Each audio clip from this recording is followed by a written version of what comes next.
Assalamualaikum warahmatullahi wabarakatuh. Untuk kelas 10 materi sejarah Indonesia atau sejarah wajib.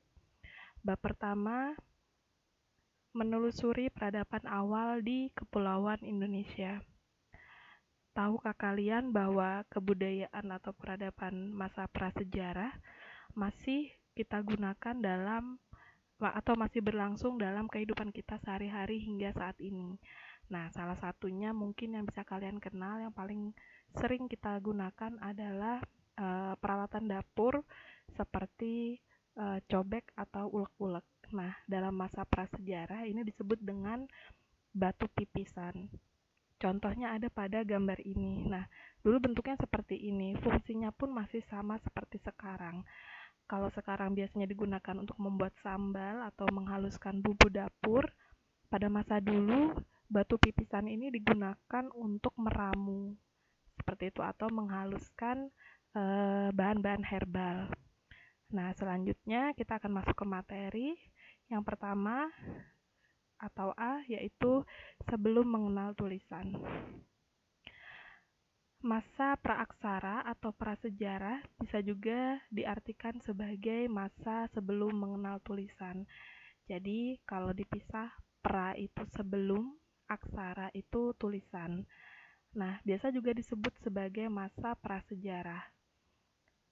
Hanya saja kata-kata prasejarah diganti menjadi praaksara karena dinilai bahwa ketika manusia sudah memiliki sejarah, berarti sudah menghasilkan kebudayaan, seperti itu. Nah, selain praaksara atau prasejarah juga dikenal dengan istilah nirleka. Sama artinya nir itu sebelum leka itu tulisan. Jadi pada intinya masa prasejarah atau masa praaksara atau nirleka adalah masa di mana manusia belum mengenal tulisan. Tulisan tidak hanya seperti yang kita kenal sekarang ya. Jadi pada masa itu manusia juga belum mengenal tulisan yang bersifat simbolisme. Jadi benar-benar belum ada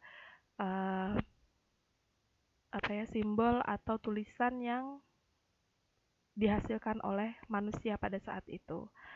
Nah, untuk masa praaksara atau prasejarah ini kan sangat lampau sekali, sehingga untuk mengkajinya melibatkan banyak penelitian. Jadi menggunakan pendekatan atau metode penelitian ilmu seperti arkeologi, geologi, dan biologi. Kenapa? Karena tentu saja untuk mengkajinya terutama dengan ilmu bumi ya, biasanya digunakan untuk memprediksi temuan-temuan entah itu fosil atau mungkin temuan lainnya, itu menggunakan hitungan tertentu pada lapisan tanah atau lapisan bumi tertentu. Nah, untuk biologi biasanya digunakan untuk mengkaji biodiversitas, artinya ragam hayatinya. Misalnya, kenapa sih hewan-hewan yang ada di Sumatera juga bisa kita temukan di Malaysia? Nah, karena dulu daratan Malaysia dan Sumatera atau Jawa itu masih dalam satu kesatuan. Jadi, sebelum menjadi pulau-pulau yang terpisah sekarang, pulau-pulau tersebut adalah pulau-pulau yang menjadi satu, artinya ragam hayatinya juga sama. Nah, begitu juga kenapa sih Indonesia Timur seperti Papua, kemudian daerah Irian, itu lebih mirip dengan hewan-hewan atau tumbuhan yang ada di Australia karena dulu daratan yang ada di Indonesia Timur memiliki kesamaan dengan yang ada di Australia karena masih dalam satu daratan. Nah, kemudian selanjutnya, kenapa sih kita harus mempelajari masa praaksara ini? Banyak yang bilang ilmu atau kejadian masa lalu tidak perlu diungkit-ungkit. Nah, masalahnya adalah ini bukan sekedar mengetahui masa lalu, tapi juga kita harus mempelajari masa lalu sebagai identitas diri. Jadi, dengan kita mengetahui masa prasejarah kita mengetahui budaya, dari mana sih budaya ini berasal, kita tidak mudah kehilangan jati diri.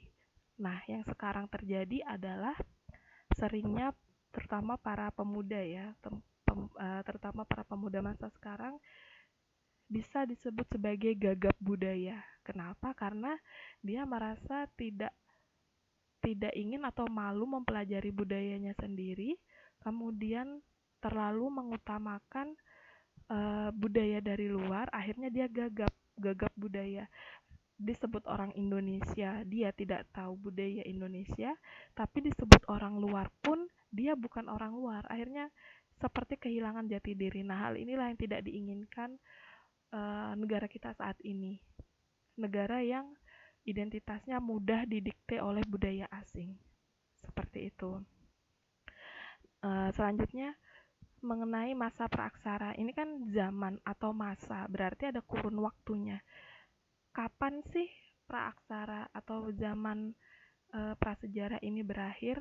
Zaman praaksara atau prasejarah ini dimulainya dari sebelum ada manusia. Jadi ketika bumi masih terbentuk, kemudian ketika waktu itu masih terhitung belum ada makhluk hidup, hingga manusia belum mengenal tulisan.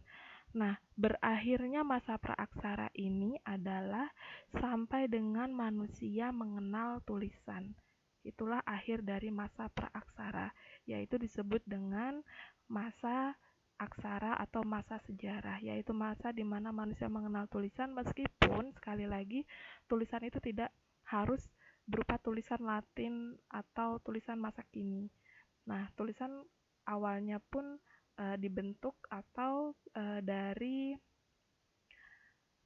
berupa simbol-simbol seperti itu. Nah, selanjutnya yang B, terbentuknya Kepulauan Indonesia.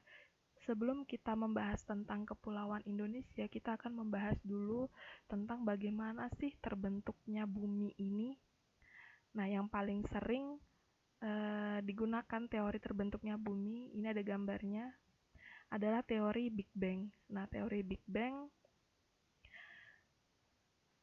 di sini dijelaskan bahwa teori ini adalah teori tentang teori dentuman besar atau ledakan besar. Karena itu disebut dengan teori Big Bang.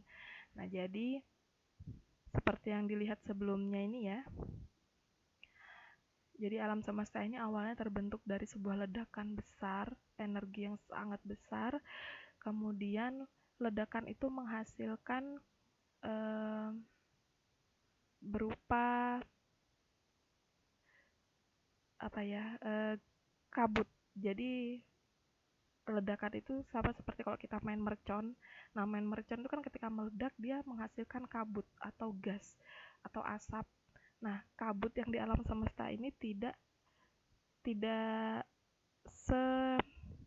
sesimpel yang kita kira, karena ini buatan dari Allah Subhanahu wa taala ya. Jadi benar-benar ini kompleks. Akhirnya kabut itu lama-kelamaan dengan kurun waktu yang lama, dengan suhu tertentu di ruang angkasa, akhirnya membentuk kepadatan tertentu. Nah, bentukannya ini menjadi, kalau bisa dilihat di sini, ada yang membentuk galaksi, planet, meteor, kemudian bintang, dan seterusnya, benda angkasa lainnya. Nah, lama-kelamaan dengan kurun waktu tertentu, dia berputar pada porosnya masing-masing. Nah, lama-kelamaan berputar, akhirnya membentuklah itu, ada yang namanya galaksi, ada yang namanya planet, dan seterusnya. Dari ledakan yang panas itu pun lama-lama dengan suhu tertentu dia akan mendingin. Tapi dinginnya itu pun berbeda-beda. Sama seperti bumi. Bumi mungkin bagian luarnya sudah dingin. Dengan beberapa miliar tahun yang lalu, bumi mulai dingin, tapi itu bagian atasnya. Berbeda dengan bagian intinya. Nah, kalau bumi kita kenal dengan lava. Seperti itu. Itu adalah gambaran singkat dari teori Big Bang. Nah, lanjut setelah terbentuknya bumi ada yang namanya proses evolusi alam semesta. Ini yang saya bilang tadi, dibagi menjadi 4 masa. Yang pertama adalah Azoikum, artinya masa di mana belum ada kehidupan. Jadi bumi itu benar-benar masih terbentuk, masih bersuhu tinggi. Seperti namanya Azoikum, A itu tidak, Zun itu hewan, jadi tidak ada kehidupan. Nah, ini diperkirakan sekitar 1 miliar tahun yang lalu. Jadi benar-benar bumi masih baru terbentuk, tapi karena suhunya masih panas, jadi belum ada kehidupan. Selanjutnya ada yang namanya Paleozoikum, yaitu zaman purba tua. Nah, ini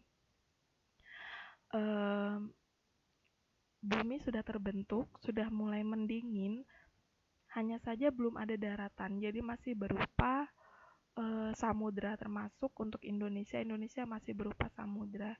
Di sini sudah mulai ada flora dan fauna, sudah terbentuk. Nah, selanjutnya ada yang namanya Mesozoikum atau purba tengah. Nah, saat ini sudah mulai ada yang namanya kehidupan, yaitu hewan, tumbuhan, termasuk itu mamalia, burung, amfibi, dan bunga. Nah, ini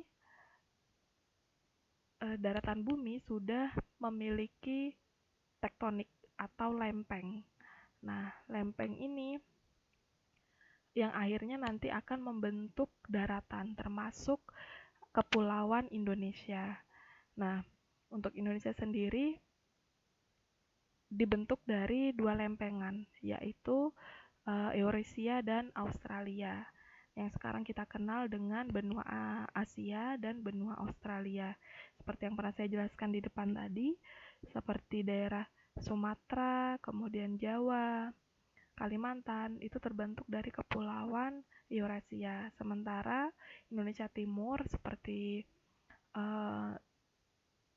Papua, Maluku, Nusa Tenggara itu adalah pecahan dari benua Australia. Nah, selanjutnya ada zaman purba baru atau Neozoikum. Nah, ini sudah terbentuknya kepulauan atau daratan Indonesia. Nah, hanya saja karena suhunya yang masih ekstrim, ini kalau kalian pernah nonton film kartun atau Disney ya, itu ada yang namanya film Ice Age. Ice Age itu menceritakan tentang masa Neozoikum ini, yaitu zaman di mana suhu bumi masih sangat drastis. Ketika suhunya naik, maka perairan laut itu pun akan ikut naik karena es mencair. Nah, sebaliknya ketika suhunya sangat dingin sekali atau sangat rendah, maka perairan yang ada di bumi ini membeku sehingga biasanya dilalui sebagai perpindahan dari satu tempat ke tempat yang lain oleh makhluk hidup masa itu, misalnya hewan-hewan. Nah, kalau di sini dijelaskan dengan istilah interglasial, yaitu zaman di mana daratan es itu menyusut. Nah, sebaliknya, masa transgresi ini dianggap sebagai kenaikan laut. Jadi, air karena suhu yang tinggi, esnya mencair sehingga air laut pun semakin tinggi. Seperti sehingga pernah menenggelamkan sebagian daratan yang dibentuk seperti Pulau Sumatera, Kalimantan, Jawa, dan lain sebagainya. Nah, daratan yang terendam ini kemudian menjadi lautan dangkal. Seperti itu. Sementara daratan yang tidak terendam menjadi pulau yang ada sekarang. Selanjutnya, untuk sejarah kepulauan Indonesia ini memiliki proses yang rumit ya. Jadi karena evolusi itu dari bahasanya aja sudah evolusi, berarti proses perubahan itu tidak sebentar, memakan waktu yang cukup lama, dari puluhan jutaan hingga miliaran tahun. Nah, perubahan-perubahan alam yang sangat panjang ini dari satu waktu ke waktu itu juga sebagai proses menyeleksi makhluk hidup yang ada masa itu, atau disebut dengan proses seleksi alam. Artinya makhluk hidup yang bertahan dialah yang akan hidup sampai sekarang, walaupun kadang bentuknya sudah tidak seperti pada masa awalnya. Seperti itu, misalnya dulu pohon tumbuh seperti kaktus gitu ya. Pohon dulu tumbuh sangat besar atau sangat tinggi. Hanya saja dengan evolusi yang ada, mungkin suhu bumi sudah tidak sebaik dulu dan lain sebagainya, dia akan menyesuaikan agar dirinya tetap bisa bertahan hidup di masa sekarang. Nah, lanjut tentang Kepulauan Indonesia. Jadi, seperti yang dibilang tadi, Indonesia terletak di antara dua benua, yaitu Asia dan Australia. Kalau saya bilang Asia dan Australia, sudah nggak buta peta lagi kan ya. Jadi Asia itu yang posisinya ada di atas Indonesia. Sementara Australia itu adalah ada satu pulau atau benua yang ada di bawah Indonesia. Itulah Australia. Nah, kemudian selain terletak di antara kedua benua, juga terletak di antara dua samudra, yaitu Hindia dan Pasifik. Nah, seperti yang saya bilang tadi, proses terbentuknya daratan jadi disebut dengan tektonik ya. Jadi gerakan daratan karena lava yang keluar dari dalam perut bumi. Jadi bisa dibayangkan lava yang ada di dalam perut bumi itu suhunya ribuan derajat. Jadi ketika ada celah, jadi misalnya lapisan atas itu bergeser, otomatis kan lavanya juga tanda kutip muntah gitu ya. Jadi lava yang keluar dari celah atau muntah dari perut bumi ini awalnya suhunya ribuan derajat, kemudian berkurang hingga 30 derajat ketika dia sudah di permukaan bumi. Nah, lama-kelamaan lava yang ada di permukaan bumi ini pun mengeras atau membeku menjadi kerak benua. Nah, itulah yang kita sebut dengan daratan. Tentu saja itu tidak statis ya, atau tidak diam begitu saja, karena nanti ketika ada pergerakan atau ada celah yang terbentuk lagi, lava itu akan keluar lagi, begitu seterusnya akan mendorong daratan yang di atas. Nah, itulah yang sering kita sebut dengan gerakan tektonik. Nah, ini ada beberapa istilah-istilah untuk pergerakan lempeng. Jadi kalau dia pergerakannya ke atas atau terdorong ke atas itu disebut dengan subduksi. Kalau dia ada pergerakan ke bawah disebut dengan abduksi. Dan yang terakhir adalah pergerakan secara horizontal atau datar, itu berupa tumbukan, pemisahan, tabrakan, atau divergensi, itu disebut dengan kolisi. Nah, ini untuk info tambahan saja, Indonesia terletak di antara 3 lempeng yang sering kita ulang tadi ya, ada Indo-Australia, Eurasia, dan Pasifik.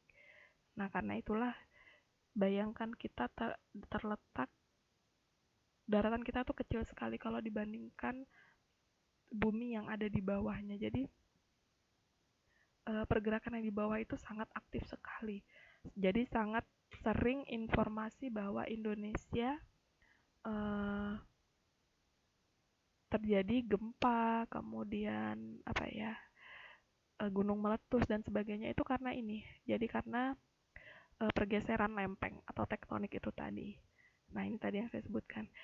Sehingga hingga sekarang rawan gempa aktif dan labil. Nah, kemudian ini lanjutannya ada zaman Pliocene. Pliocene ini adalah zaman dari Pliocene hingga sebelum Pleistocene atau zaman mencairnya es itu tadi. Itu adalah zaman di mana daratan-daratan Indonesia terbentuk. Nah, kemudian selain zaman Pliocene atau zaman Diluvium itu tadi, ada yang namanya zaman aluvium. Aluvium itu adalah zaman Holosen, yaitu zaman yang sekitar 2000 tahun yang lalu hingga saat ini. Jadi saat ini bisa disebut dengan masa Holosen atau aluvium.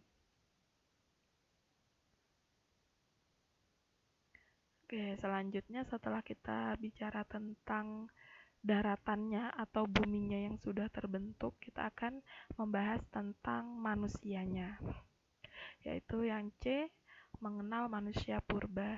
Di sini ada gambar ilustrasinya ya. Jadi dari tingkatan awal manusia terbentuk seperti manusia ada seperti apa hingga manusia yang ada saat ini. Nah, kalau kalian pernah atau pernah berkunjung atau pernah membaca, ada yang namanya di daerah Jawa itu adalah daerah Sangiran. Daerah Sangiran ini bahkan oleh UNESCO itu ditentukan sebagai situs manusia purba. Itu tahun 1996. Kenapa? Karena di sini penelitiannya banyak sekali dari seluruh penjuru dunia meneliti tentang manusia purba.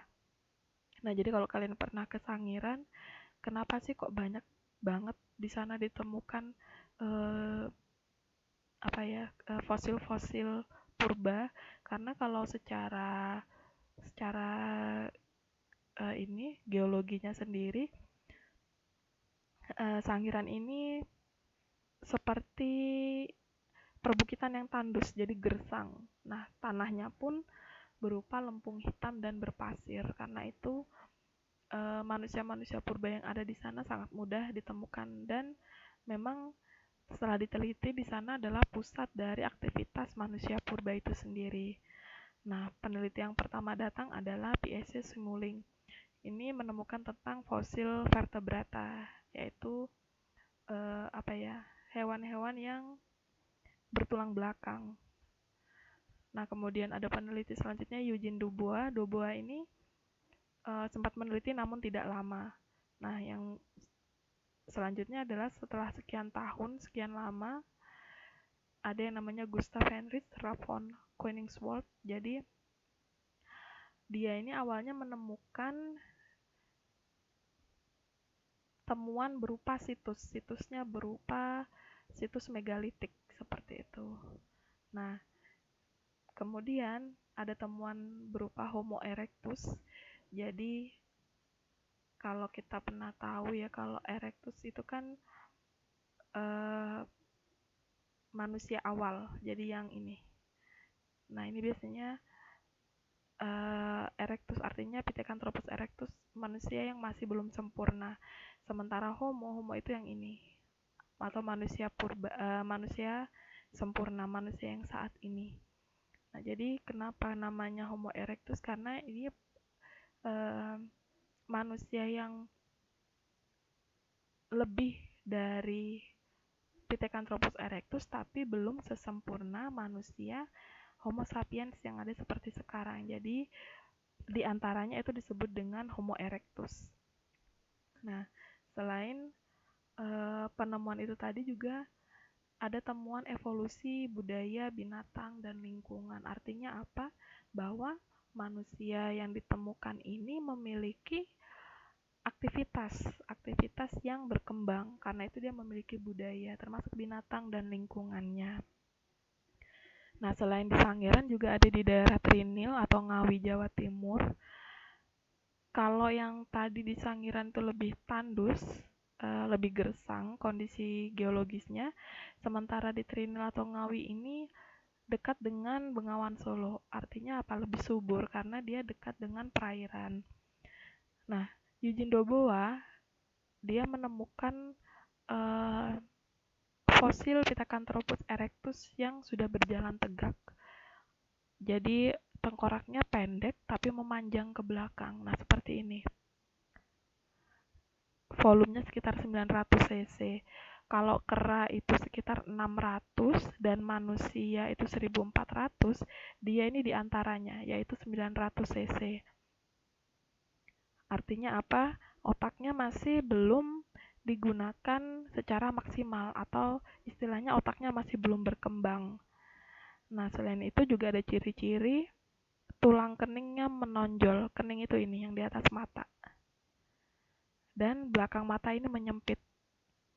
Nah, ini kalau bisa dilihat ini otaknya atau tengkorak kepalanya masih tidak sebesar manusia yang ada sekarang.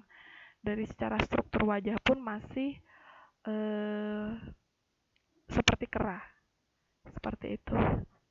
Karena memang dari volumenya seperti yang saya sebutkan tadi, volumenya adalah sekitar 900 cc. Jadi lebih daripada kera tapi masih belum sesempurna manusia yang ada sekarang.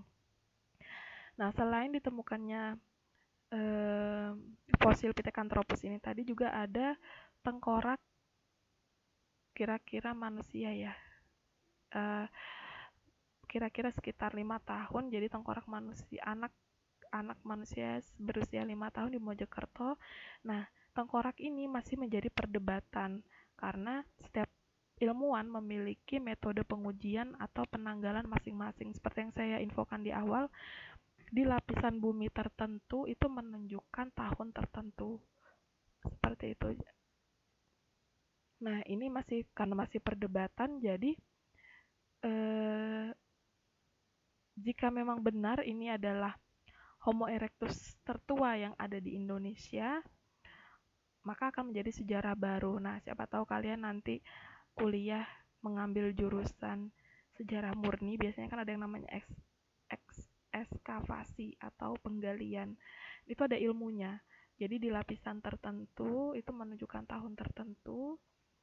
Kemudian mengujinya pun biasanya diambil tulangnya itu ada unsur kapurnya. Nah, unsur kapur inilah yang biasanya diuji di laboratorium menunjukkan tahun-tahun tahun di mana tengkorak ini hidup, seperti itu. Nah, inilah yang saya bilang tadi, karena metode pengujiannya benar-benar harus akurat, sehingga memunculkan beberapa perdebatan yang masih ada hingga sekarang. Nah, siapa tahu kalian nanti bisa melanjutkan penelitian ini, maka akan jadi penemuan yang sangat hebat, seperti itu. Selanjutnya, di daerah Blora juga ditemukan fosil Homo erectus, atau di daerah Ngandong ya. Jadi namanya Homo erectus Ngandong. Ngandong ini nama tempat, artinya manusia kera yang ditemukan di Ngandong. Nah, ini temuannya memiliki otak 1100 cc. 1100 cc. Artinya dia lebih maju daripada Homo erectus yang ini tadi. Nah, berarti dia otaknya lebih besar, tapi dia masih masuk dalam Homo erectus ya. Yang masih jadi penelitian adalah saat ditemukan otaknya ternyata tidak sekecil yang tadi. Kalau tadi kan 900 cc, nah yang ini dia 1100, artinya dia lebih maju daripada Homo erectus yang sudah ditemukan sebelumnya, seperti itu. Nah, jadi pada intinya kalau kita simpulkan, manusia purba yang ada di Indonesia ini ada 3. Yang pertama adalah Meganthropus, yaitu manusia raksasa. Jadi kalau von Koningswald ini kan menemukan dinamai Meganthropus paleojavanicus. Nah, artinya adalah Meganthropus itu manusia raksasa, paleojavanicus itu ditemukan di Jawa. Jadi Meganthropus paleojavanicus adalah manusia raksasa dari Jawa. Nah, ini ditemukan bahwa rahangnya kuat dan badannya tegap, sehingga diprediksi masih memakan tumbuhan. Selanjutnya adalah Pithecanthropus atau yang disebut dengan manusia kera, ditemukan oleh Eugene Dubois. Jadi Pithecanthropus erectus ini adalah manusia kera yang berjalan tegak, seperti itu. Kemudian ada Pithecanthropus mojokertensis. Nah, ini ditemukannya di Mojokerto, serta ditemukannya Homo erectus. Nah, jadi selain manusia raksasa, kemudian manusia kera, yang paling mendekati sempurna adalah Homo. Homo itu artinya manusia. Jadi bukan konteks yang negatif ya. Jadi Homo itu artinya manusia. Nah, oleh von Richardson diwajak dilanjutkan oleh Eugene Dubois. Ini namanya Homo sapiens. Nah, ini Homo sapiens inilah yang bertahan sampai sekarang. Disebut dengan manusia sempurna atau manusia bijak karena dia sudah menggunakan otaknya. Otaknya sudah berkembang sehingga cara berpikirnya pun lebih maju dan bisa menyiasati tantangan alam, karena itu dia bertahan sampai sekarang. Misalnya untuk manusia sekarang, ketika dia kedinginan, dia mampu menggunakan otaknya untuk menyiasati, oh gimana sih supaya saya tidak kedinginan. Kemudian dia membuatlah itu yang namanya api sebagai penghangat. Atau mungkin dia membuat baju, menggunakan otaknya bagaimana caranya membuat baju agar tubuhnya tidak kedinginan. Kemudian dia menggunakan otaknya bagaimana supaya tidak kedinginan, dia memiliki rumah dan seterusnya. Nah, karena itulah manusia atau Homo sapiens ini bertahan hingga sekarang melawan atau menyiasati tantangan alam. Nah, Homo atau manusia ini dibagi menjadi dua, yaitu manusia wajak. Manusia wajak itu artinya adalah Homo wajak ya, Homo wajakensis, artinya manusia yang ditemukan di daerah wajak. Nah, ciri-cirinya adalah bertumbuh tinggi, bertengkorak besar ya garis bawahnya, karena dia sudah manusia, artinya dia sudah menggunakan otaknya. Nah, manusia wajak inilah yang nanti yang akan menurunkan ras Mongol atau ras Melayu. Seperti itu. Artinya ras Mongol atau Melayu ini yang ada di sebagian besar Asia, terutama Indonesia. Kemudian ada yang namanya manusia liang bua. Liang bua ini nama sebuah goa. Jadi dinamai Homo florensinensis karena dia ditemukannya di daerah atau di Pulau Flores. Nah, seperti yang saya bilang tadi, manusia liang bua. Liang bua ini nama sebuah gua yang karena gua itu lebar dan tinggi, jadi dia bersuhu lebih dingin. Nah, otaknya dideteksi berukuran panjang dan pendek. Jadi kalau kayak tadi kan kera aja 600, Pithecanthropus 900, berarti dia di bawah simpanse karena ukurannya 450 cc, artinya dia di bawah simpanse atau kera. Nah, tentu saja yang apa disampaikan itu tadi masih menjadi perdebatannya. Sering sekali guru sejarah di awal ditanyakan, jadi kita ini keturunan kera atau keturunan apa, seperti itu ya. Nah, inilah yang sampai sekarang disebut dengan missing link. Karena sejatinya penemuan-penemuan itu tadi, bahkan ada salah satu penelitian Eugene Dubois bahwa antara tengkorak, rahang, dan lain sebagainya, ketika diteliti ternyata rahang atau giginya itu bukan gigi manusia, tapi benar-benar gigi dari kayak babon atau kera gitu. Artinya ini bukan punya manusia. Jadi di mana evolusinya pun, kalau memang manusia berevolusi, kenapa sampai sekarang kita masih belum berubah juga kalau memang manusia itu terus berevolusi seperti itu. Nah, inilah yang disebut dengan teori evolusi manusia itu mengalami missing link atau ada garis yang hilang yang masih belum bisa dijelaskan, seperti itu. Nah, selanjutnya setelah kita mengenal manusia purba yang ada di Indonesia, tadi ada 3 ya. Ada manusia raksasa, kemudian Pithecanthropus erectus atau manusia kera, hingga menjadi manusia sempurna atau Homo sapiens.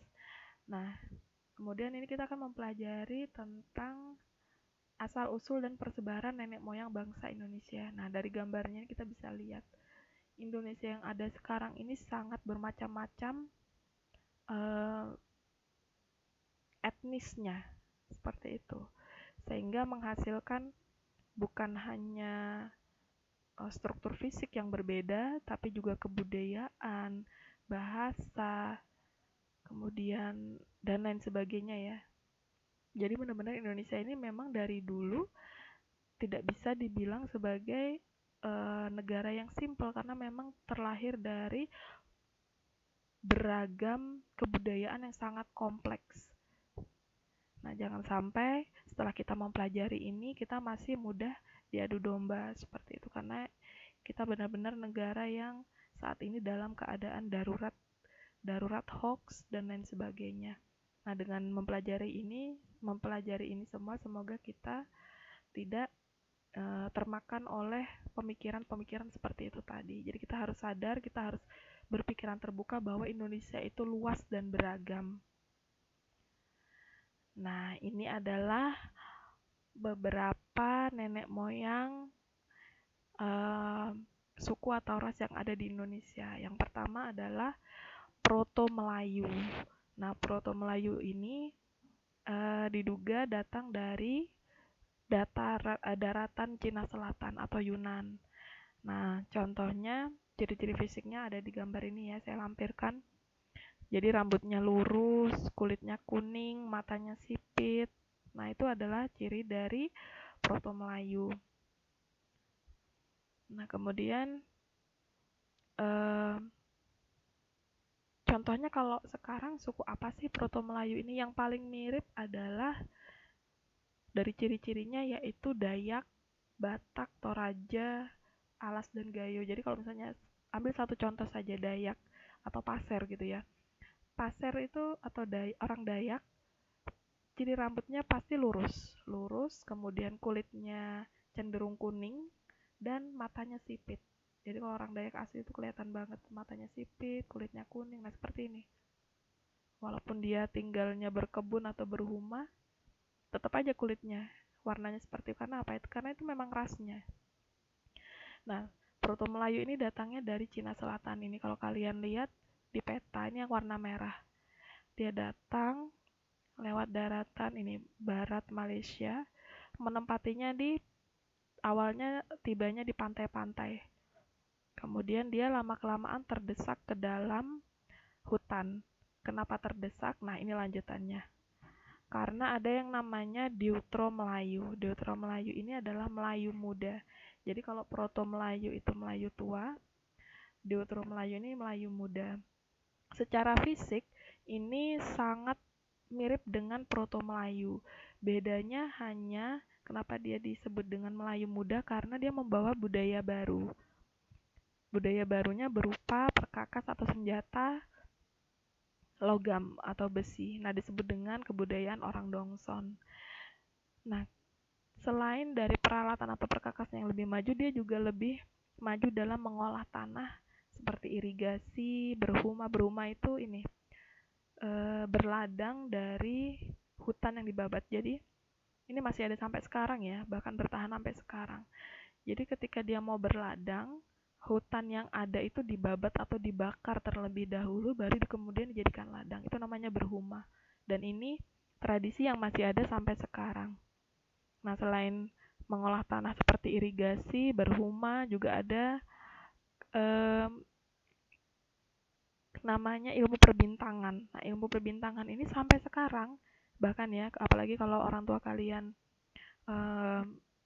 memiliki mata pencaharian sebagai nelayan, itu pasti digunakan dalam berlayar. Jadi orang yang sebagai nelayan yang bisa berlayar, terbiasa berlayar, ketika dia tidak bawa kompas pun dia tahu arah. Tahunya dari mana? Ya karena dia sudah mempelajari ilmu perbintangan secara tidak langsung dari turun-temurun itu tadi. Nah, kalau kalian lihat ini datangnya Deutro Melayu sama ya. Sama persis seperti Proto Melayu. Bedanya setelah kedatangan Deutro Melayu, Proto Melayunya ini lari ke tengah akhirnya, ke hutan-hutan. Karena itu mungkin kalau kita sekarang lihat, orang asli Dayak itu justru adanya di pedalaman hutan yang masih asri. Itu adalah gambaran ringkasnya. Sementara Proto Melayu dia bertahan di pinggiran-pinggiran, kemudian karena jumlahnya semakin banyak, dia lambat laun juga membaur, terdesak juga ke dalam dan membaur dengan Proto Melayu. Nah, contoh suku Proto Melayu untuk saat ini apa sih? Sama seperti Deutro Melayu tadi ya, seperti Dayak, Batak, Jawa, dan lain sebagainya, kecuali untuk daerah Papua. Karena Papua ini selanjutnya, yaitu masuk dalam suku Melanosoid. Jadi tersebar di lautan Pasifik itu ini, kalau di peta. Jadi seperti yang pernah kita pelajari sebelumnya ya tadi ya. Jadi pada zaman es akhir sekitar 70.000 sebelum Masehi itu Papua sama Australia ini menyatu jadi satu pulau. Karena itu suku suku aborigin yang ada di Australia itu sangat mirip dengan suku yang ada di Indonesia Timur seperti Papua. Kenapa? Karena dulu mereka dalam satu daratan yang sama. Kemudian karena evolusi bumi, lama-lama pulaunya terpecah, akhirnya mereka atau pulaunya terpisah.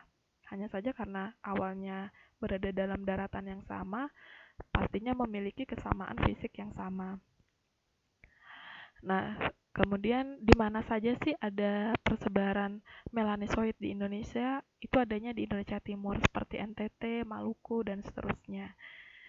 Nah, kemudian mereka memiliki keterampilan seperti menangkap ikan di sungai, meramu tumbuhan atau akar-akaran, hingga berburu di hutan. Nah, ini mungkin yang sampai sekarang akhirnya berkembang sebagai apa ya, kalau di Papua biasanya masak batu namanya.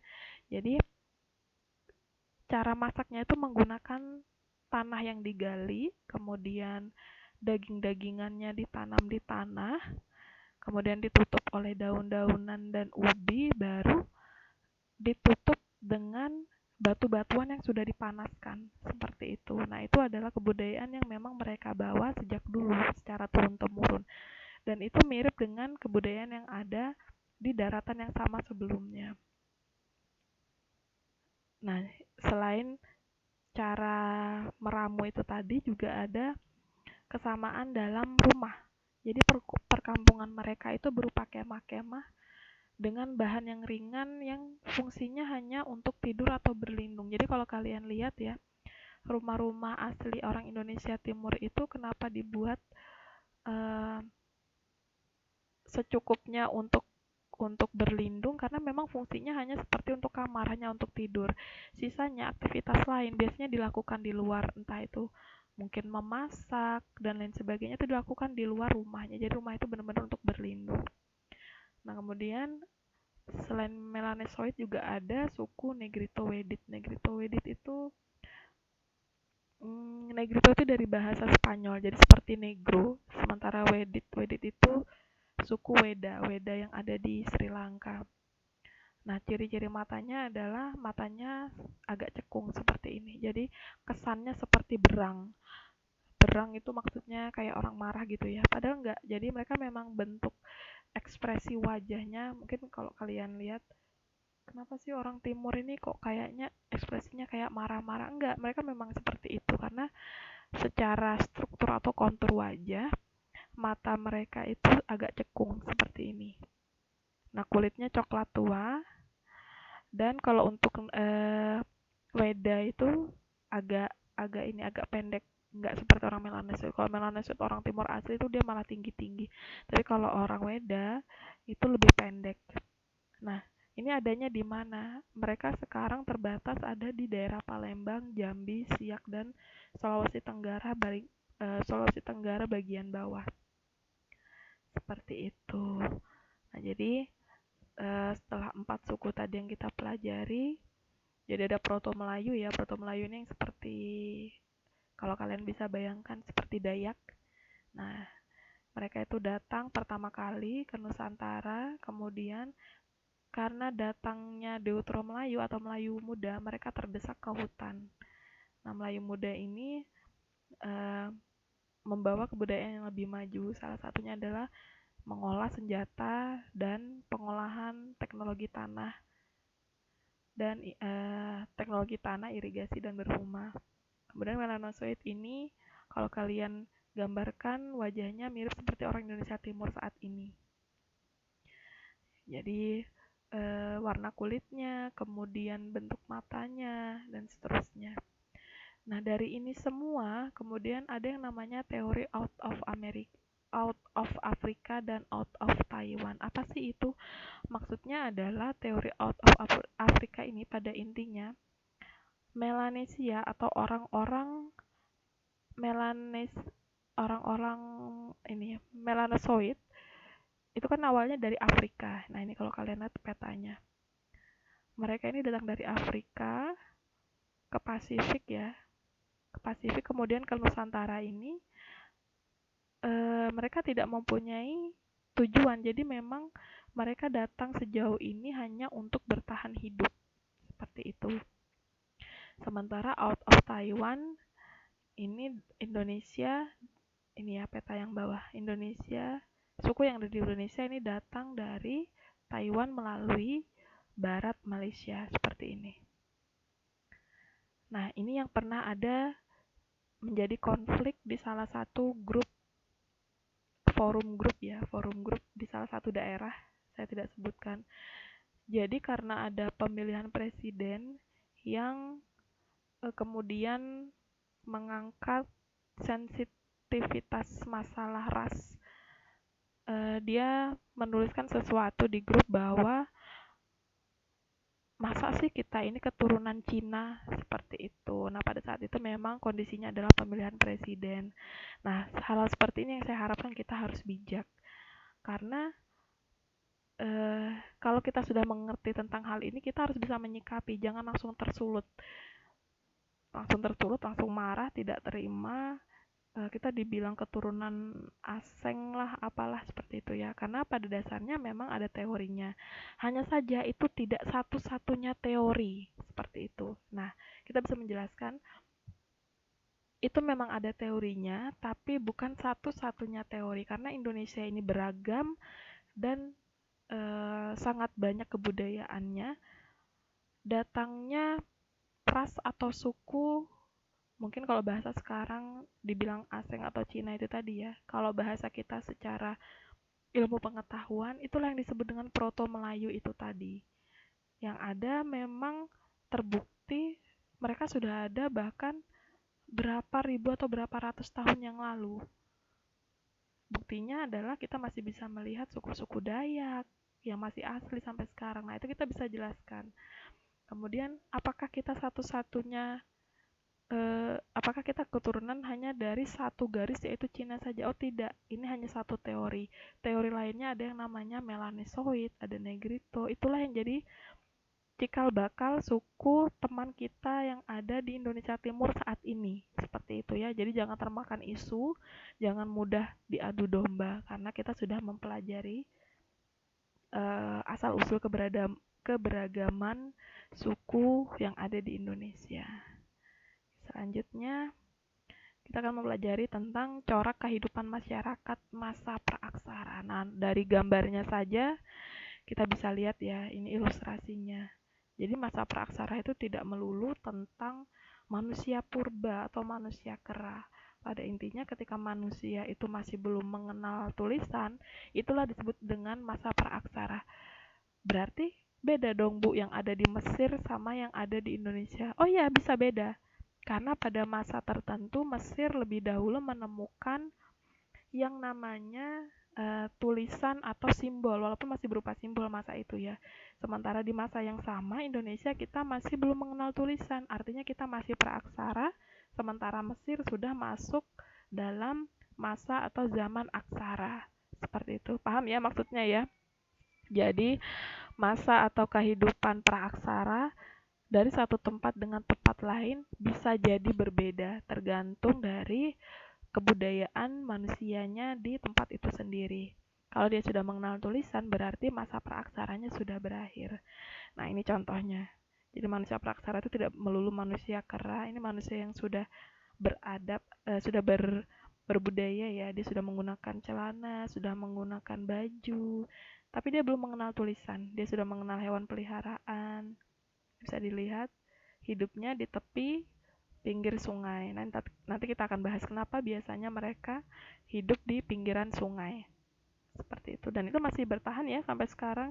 Kenapa sih pada masa-masa awal Indonesia kok yang rame itu justru perkotaannya tuh di dekat-dekat pinggir laut atau pinggir sungai ya, karena sungai pada masa itu dianggap sebagai sentra dari pusat kehidupan. Nah, ini pertama kita akan membahas tentang pola huniannya seperti yang saya jelaskan tadi. Kenapa dekat air? Karena air adalah kebutuhan pokok manusia. Air juga tempat hewan berkumpul untuk minum dan tempat tumbuhan tumbuh, sehingga biasanya di tepi air atau sumber air itu lebih subur gitu ya, karena lebih ada sumber kehidupannya. Nah, selain itu juga air digunakan sebagai mobilitas atau perpindahan dari satu tempat ke tempat lainnya. Nah, seperti yang saya lihatkan ini tadi. Ini. Kenapa sih mereka hidupnya di dekat perairan, misalnya itu danau, sungai, dan lain sebagainya? Karena ini, manusia membutuhkan air untuk hidup. Begitu juga hewan. Artinya kalau hewan berkumpul di dekat sungai, otomatis manusia juga lebih mudah untuk mendapatkan hewan sebagai buruan untuk kebutuhan hidupnya. Nah, selain itu juga tumbuhan lebih mudah tumbuh di daerah yang dekat dengan air. Paham ya maksudnya ya? Jadi, air benar-benar memiliki peranan dalam kehidupan makhluk hidup. Nah, selanjutnya kita akan membahas tentang dari berburu, meramu, sampai dengan bercocok tanam. Jadi, pada awalnya manusia hidupnya nomaden. Nomaden itu berpindah-pindah. Kenapa dia nomaden? Karena ketika dia berada di satu tempat, dia akan menggantungkan hidupnya pada alam tersebut. Misalnya, hewan yang ada di tempat itu, kemudian tumbuhan atau buah-buahan yang ada di situ. Mereka akan memakan atau menggunakan yang disediakan oleh alam di tempat itu sampai dengan habis. Sehingga ketika habis, mereka akan mencari tempat baru untuk mencari sumber makanan baru, seperti itu. Begitu seterusnya. Tempat yang satu ini habis, dia akan pindah ke tempat lainnya. Kemudian tempat ini habis, dia akan pindah, begitu seterusnya. Dan pada masa itu pun alat yang digunakan masih sangat sederhana, jadi berupa alat untuk menggali atau menghaluskan, seperti itu. Nah, cara hidup yang saya jelaskan tadi, cara hidup mengumpulkan makanan yang disediakan dari alam itu disebut dengan food gathering. Seperti itu, karena dia masih belum mampu menghasilkan makanan sendiri, sehingga dia menggantungkan kebutuhan hidupnya dari ketersediaan alam. Bedanya kalau untuk food producing, ini adalah tingkatan yang lebih tinggi lagi ya. Jadi setelah food gathering, mereka mengenal yang namanya food producing, yaitu kondisi di mana mereka sudah bisa memproduksi atau mengolah makanan sendiri. Jadi misalnya tadi, makan buah atau tumbuhan hanya yang dari alam. Kemudian karena habis, mereka mencari cara, oh dari sisa yang kita makan ini, bijinya ternyata bisa loh ditumbuhkan lagi menjadi pohon baru yang menghasilkan buah untuk dimakan kembali. Akhirnya mereka mengenal yang namanya bercocok tanam. Kemudian begitu selanjutnya hewan. Mereka selama ini berburu, apa yang ada di alam itulah yang diambil. Ternyata mereka berpikir, hewan ini bisa diternakan loh nanti ketika hewan ternak ini punya anaknya bisa dipelihara untuk bisa dimakan lagi, begitu seterusnya. Itulah kemudian mereka mengenal istilah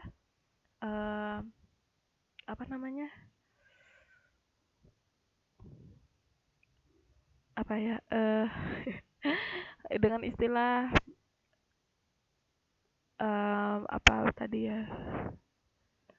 food producing itu tadi. Nah, kemudian ada juga mengolah lahan dengan berhuma, yaitu yang saya infokan tadi ya. Mereka mau berladang tapi harus membuka lahan dengan cara dibakar terlebih dahulu. Nah, selain itu karena mereka sudah dalam tingkatan food producing, mereka kemudian berada dalam tingkatan pemikiran yang lebih tinggi lagi, yaitu mengenal berlayar dan berladang. Akhirnya dengan berlayar, berladang, berhuma, kemudian bercocok tanam, dan seterusnya itu tadi, mereka mengenal sistem barter. Nah, karena berlayar mereka kan bisa tuh dari satu tempat ke tempat yang lain. Oh, ternyata di tempat ini saya memproduksi buah-buahan. Ketika saya datang ke suatu tempat, oh ternyata tempat itu memproduksi ikan-ikan atau daging. Nah, mereka bisa barter atau untuk memenuhi kebutuhannya mereka bisa bertukar benda sesuai dengan kesepakatan mereka masing-masing. Nah, dengan tahapan food producing ini, mereka sudah bisa menyiasati kebutuhan hidupnya masing-masing. Akhirnya, mereka tidak lagi hidup nomad atau nomaden, tapi hidup menetap. Nah, jadi kegiatan menetap ini didukung, mereka kan sudah mengenal kegiatan bertani. Otomatis mereka juga sudah mengenal apa itu gotong royong, kemudian peralatan yang lebih maju. Jadi tingkatan menyiasati kebutuhan hidup itu lebih tinggi lagi. Kemudian selanjutnya adalah sistem kepercayaan. Sistem kepercayaan ini tidak melulu kita membahas tentang agama ya. Jadi awalnya sistem kepercayaan ini mereka mempercayai bahwa adanya kehidupan setelah mati itu pun disebut dengan sistem kepercayaan. Jadi mereka tuh sudah tahu, oh ternyata setelah aku hidup kemudian aku mati ini tidak sekedar mati, jadi ada alam lain atau kekuatan lain di luar sana sehingga mereka sudah memiliki suatu kepercayaan tertentu seperti itu. Salah satunya adalah mereka berpikir bagaimana caranya setelah mati tetap dihormati seperti itu. Nah, kemudian ada juga yang bahkan memikirkan, oh kalau di kehidupan setelah mati ada kehidupan baru, berarti saya harus mempersiapkan bekal kubur. Nah, itu biasanya mereka kemudian menghasilkan sebuah pemikiran berupa karya seni. Kalau kalian tahu ya, mungkin nggak tahu ya sampai sekarang mungkin ya, kalau kalian pernah lihat kuburan Cina, mereka biasanya dikuburkan dengan benda-benda kesayangannya. Nah, ini adalah cikal bakal yang ternyata pemikirannya sudah ada sejak zaman dulu, seperti itu. Jadi, pada suku-suku tertentu bahkan mereka menyiapkan bekal kubur agar selamat dan terjamin. Misalnya, karena ada kehidupan setelah mati, agar kehidupanku kemudian terjamin, aku membawa alat-alat dapur. Misalnya ketika dia mati dikuburkan dengan gerabah. Nah, itu kan menjadi fakta karena selama ini yang ditemukan di kuburan-kuburan seperti Mesir, kuburan peradaban di Cina dan seterusnya, yang dikuburkan ini bukan hanya si mayat sosok tersebut, tapi juga bekal kubur lainnya. Bahkan kalau kalian tahu, biasanya kalau yang sering nonton film-film action Cina ya. Nah, film-film action Cina yang kolosal, kalian mungkin tidak asing dengan yang namanya terakota. Terakota itu adalah salah satu sosok atau tokoh yang dimakamkan dengan ribuan prajurit yang ada di dalamnya. Jadi ketika ditemukan ternyata komplek pemakaman itu tidak hanya berupa pemakaman tapi sangat luas, dan itu berisi ribuan prajurit karena dia tidak mau dikuburkan sendiri. Juga ada beberapa selirnya dan kereta kudanya seperti itu. Nah, itu adalah salah satu pemikiran bahwa mereka di masa itu memiliki kepercayaan setelah mati ada kehidupan lainnya yang harus ditempuh, dan mereka memiliki pemikiran harus memiliki bekal kubur untuk keselamatan dan terjaminnya di kehidupan di masa itu, seperti itu, atau masa sesudah kematian. Nah, seperti yang kita jelaskan tadi, berarti mereka sudah mengenal penguburan mayat. Jadi ketika mati tidak dibiarkan begitu saja, tapi ada yang namanya prosesi, ada yang namanya upacara. Berarti mereka sudah mengenal kepercayaan. Oh, ternyata orang mati itu juga harus diperlakukan, harus dihormati dan seterusnya. Nah, Mereka percaya setelah mati roh akan ke alam lain. Jadi harus dihormati. Biasanya kita menggunakan istilah ritual dan itu masih ada sampai sekarang. Misalnya untuk di daerah Toraja. Di daerah Toraja itu untuk biaya kematian bahkan bisa mencapai miliaran. Dan semakin mewah pesta atau upacara tertentu itu biasanya menunjukkan strata sosialnya, status sosialnya. Semakin mewah ya berarti mereka status sosialnya semakin tinggi, begitu seterusnya. Bahkan ada yang membangun monumen tertentu di pemakamannya. Biasanya kalau misalnya kita lihat di daerah Dayak asli ya, Dayak asli itu di dekat pemakamannya biasanya ada patung yang terbuat dari kayu. Seperti itu adalah salah satu monumen. Artinya apa? Biasanya menggambarkan tentang orang itu ketika di masa hidup. Selanjutnya kita akan mengenal animisme, dinamisme. Nah, kita sering menyebutkan kata-kata animisme, dinamisme. Apa sih perbedaannya? Bedanya, kalau animisme, dia mempercayai adanya roh nenek moyang, adanya roh yang dipuja seperti itu. Sementara dinamisme itu bedanya ada perwujudannya. Jadi dinamisme adalah percaya bahwa suatu benda memiliki kekuatan gaib atau keramat. Misalnya, oh pohon ini ada penunggunya yang sangat sakti, jadi kita harus memuja pohon ini. Oh, api ini mempunyai kekuatan yang sangat hebat, agar dia tidak marah dan tidak membakar kampung kita, kita harus memujanya. Nah, seperti itu. Jadi, untuk yang animisme biasanya langsung memuja rohnya, seperti itu ya. Misalnya, oh saya percaya bahwa ada Nyi Roro Kidul. Kecilin kak, kecilin kak. Misalnya kita percaya bahwa ada roh Ratu Pantai Selatan. Kemudian kita memujanya. Nah, itu adalah animisme. Sementara dinamisme itu ada perwujudannya. Seperti memuja api, keris, kemudian gunung, dan lain sebagainya. Jadi bedanya itu animisme itu lebih ke memuja energinya atau arwahnya atau rohnya. Sementara dinamisme itu memuja benda sebagai perwujudannya karena dianggap benda itu memiliki kekuatan gaib atau keramat. Kemudian kita selanjutnya akan membahas tentang perkembangan teknologi manusia masa praaksara. Dan kita bisa lihat ya, ini salah satu ilustrasinya, manusia memegang batu, kemudian ada memegang tulang. Nah, berarti ini mereka sudah menggunakan teknologi di masa itu. Jadi jangan mengimajinasikan teknologi itu serba robotik ya. Jadi kecanggihan di masa tertentu, alat-alat di masa tertentu itu juga disebut dengan teknologi. Seperti apa saja sih gambarannya? Nah, ini yang pertama. Seperti yang kalian lihat di ilustrasi sebelumnya ya, ada manusia menggunakan alat batu dan tulang. Nah, ini disebut dengan zaman batu tua atau Paleolitikum. Kenapa disebut dengan batu tua? Karena coba kalian lihat. Nah, ini alat-alatnya masih kasar. Jadi masih seadanya, karena biasanya digunakan untuk menggali umbi atau tanah atau sebagai penetak.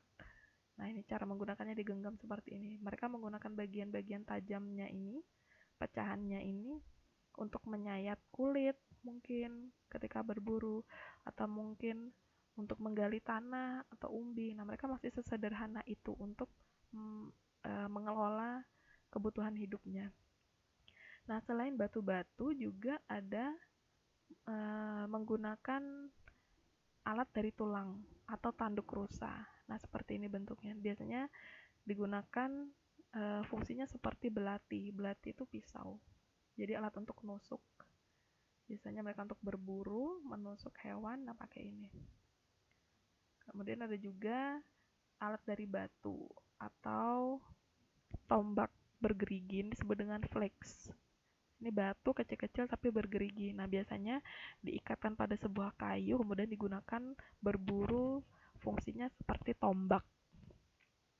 Selanjutnya ada kehidupan antara pantai dan gua. Nah, Ini kalau tadi kita membahas tentang alat-alat yang masih kasar pada zaman batu tua, ini kita masuk ke zaman yang lebih maju, disebut dengan batu madya atau batu tengah. Nah, zamannya disebut dengan Mesolitikum. Lebih maju bukan berarti kebudayaan batu yang tadi punah ya, jadi masih ada tapi disempurnakan. Nah, kalau tadi kan ini masih kasar-kasar seperti ini. Ini batu-batuannya lebih halus seperti ini. Nah, ini dibuat dari batu kali yang pecah, jadi sudah lebih halus alat-alatnya. Kemudian ada batu pipisan seperti yang kita bahas di awal tadi ya, batu untuk menggiling atau meramu. Nah, kemudian ini gambar apa sih? Ini yang disebut dengan kebudayaan Keukenmodinger. Keukenmodinger itu bahasa Denmark. Jadi keuken itu artinya dapur, moding itu sampah. Jadi ini adalah tumpukan sampah dapur. Tumpukan sampah ini apakah sampah seperti kita zaman sekarang? Tidak, karena masa itu kalau zaman kita sekarang kan sampah itu ya plastik dan sebagainya. Kalau masa itu kan belum ada apa-apa. Jadi tumpukan sampah mereka itu adalah berupa sisa-sisa makanan seperti siput atau kerang yang ditumpuk hingga menjadi seperti ini. Dan ini biasanya ditemukan di pesisir pantai atau laut, dan itu menunjukkan bahwa ternyata mereka memiliki peradaban atau hidupnya di pinggir laut. Nah, selanjutnya ini ada hasil kebudayaannya berupa pebble. Pebble ini ada yang saya sebutkan tadi, batu kali yang pecah. Ini menggunakannya sama seperti yang awal ini tadi ya, digenggam, hanya saja strukturnya saja yang lebih halus. Kemudian ada batu pipisan, batu untuk menghaluskan. Dan ada kapak pendek berupa flek seperti ini tadi. Seperti kapak genggam atau kapak perimbas. Kemudian selain kebudayaan Keukenmodinger juga ada kebudayaan Abrishosroch. Nah, Abrishosroch ini adalah kebudayaan gua-gua. Gua tidak harus menjorok yang sangat dalam sekali ya, jadi bentuknya seperti ini pun sudah termasuk disebut dengan gua. Nah, mereka juga hidup di daerah seperti ini. Hasil kebudayaannya sama seperti tadi, jadi selain alat tulang dan tanduk rusa juga ada yang namanya ujung panah. Nah, seperti ini. Jadi mereka hidupnya selain di pantai, indikasinya ditemukannya Keukenmodinger itu tadi, juga hidupnya di gua-gua. Itu disebut dengan kebudayaan Keukenmodinger dan kebudayaan Abrishosroch. Selanjutnya adalah mengenal api. Nah, kalau kalian pernah lihat film-film purba ya, biasanya ada kartunnya juga kalau kalian suka nonton kartun Flintstone. Nah, itu menggambarkan bagaimana kehidupan manusia praaksara. Nah, ini dia mengolah api dengan dua cara ya. Kalau dilihat dari gambarnya, yang pertama dengan cara menggosokkan benda padat dengan benda padat yang ada ininya daun-daun keringnya. Jadi mereka gosok terus secara berputar bolak-balik seperti itu sampai panas lama-lama keluar asap. Nah, asap itu ketika ditimbun dengan rumput-rumput kering, lama-kelamaan rumput keringnya akan terbakar dan menghasilkan api. Itu cara yang pertama. Cara yang kedua adalah dengan membenturkan batu api dengan batu api. Jadi api sama api ketika dibenturkan kan biasanya ada percikan apinya. Nah, percikan api itu ketika melompat di ini benda-benda kering ini akan membakar kemudian menghasilkan api seperti itu. Nah, mereka kok bisa sih mengenal api? Karena api ini mereka gunakan untuk menghangatkan diri seperti yang saya bilang tadi. Manusia yang sudah memiliki tingkat kecerdasan, dia akan mencari solusi dari tantangan alam. Karena alamnya dingin, mereka mencari api supaya tubuhnya hangat. Kemudian api juga digunakan sebagai senjata. Sebagai misalnya mereka mau menombak atau membakar lahan, biasanya menggunakan api. Kemudian menghalau binatang buas, karena biasanya kalau kita menggunakan api unggun dan sebagainya, binatang buas tidak mau mendekat.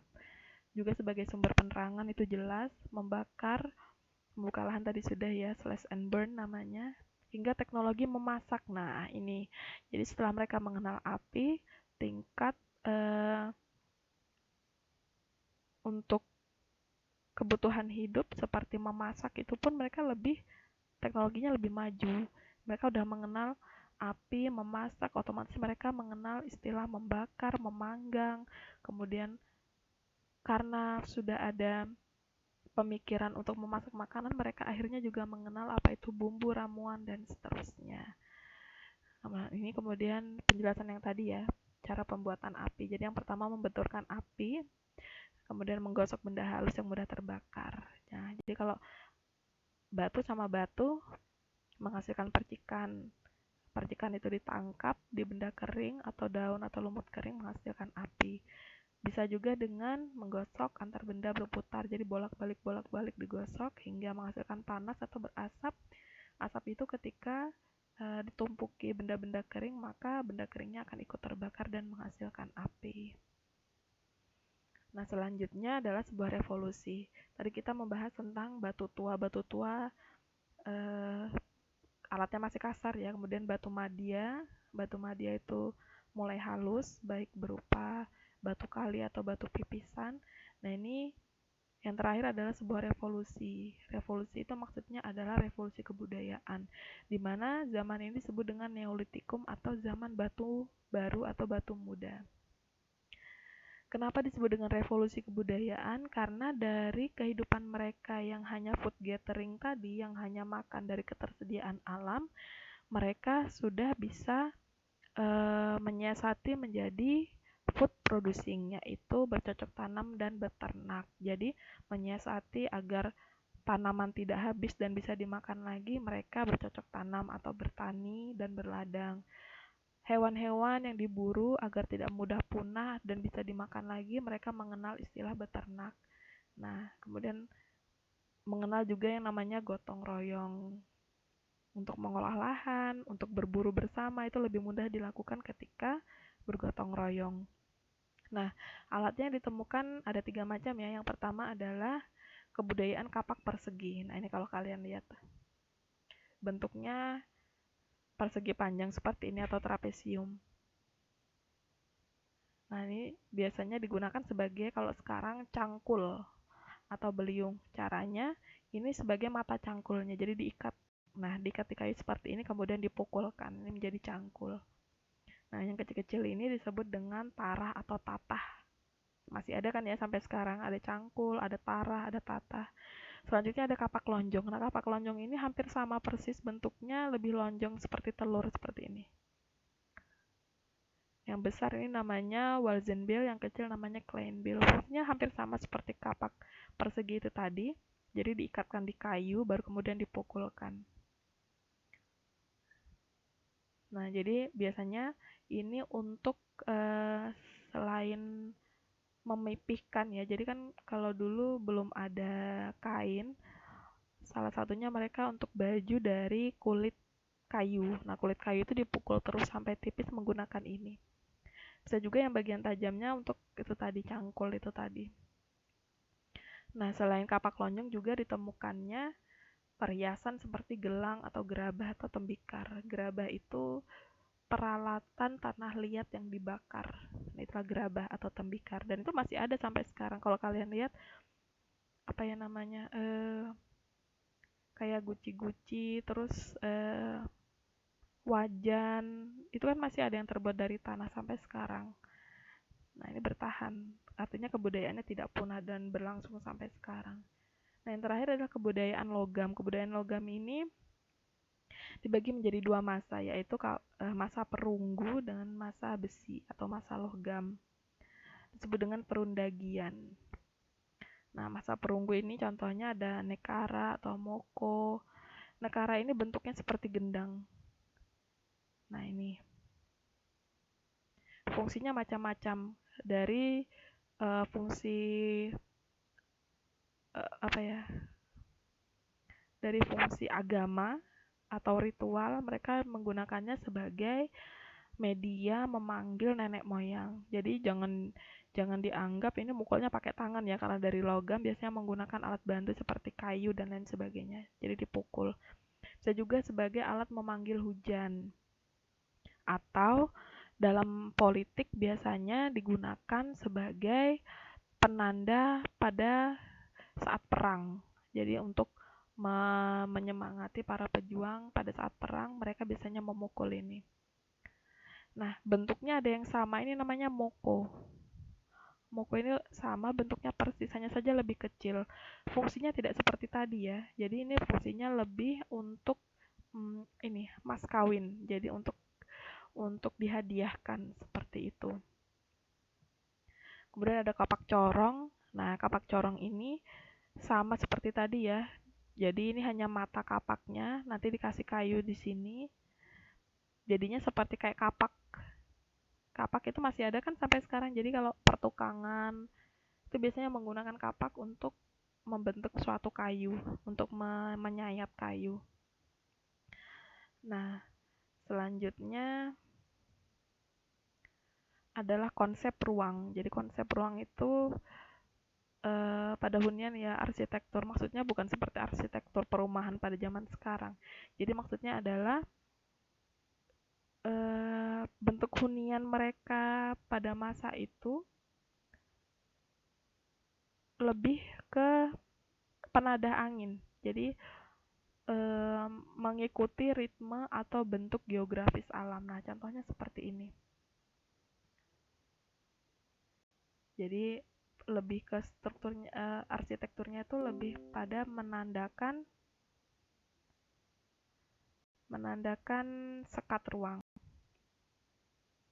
Nah, seperti itu. Ini ada bentuk cap goa, ada goa.